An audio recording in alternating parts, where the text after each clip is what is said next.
Mainit na usapin ngayon ang nalalapit na impeachment hearing laban kay Vice President Sara Duterte, lalo na sa planong pagtestigo ng umano'y bagman na si Ramil Madriaga. Pero sa halip na mabahala, tila kumpiyansa pa ang kampo ng Vice Presidente.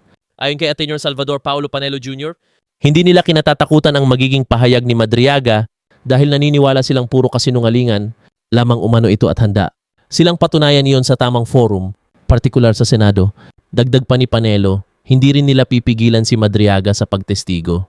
Sa katunayan, tinitingnan pa nga nila ito bilang weakest link ng kaso na posibleng magpahina sa impeachment complaint laban sa Vice Presidente. Giit pa ng kampo ni Duterte, ang buong proseso umano ay nagiging politikal at hindi na nakabatay sa ebidensya. Samantala, pinayagan na ng korte si Madriaga na dumalo sa pagdinig sa Abril 14 kahit siya ay kasalukuyang nakapiit dahil sa kasong kidnapping.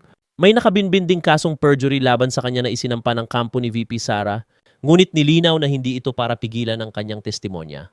Sa halip, inaasahan pa nga nilang makakatulong ito upang lalo pang patibay ng kaso laban sa kanya.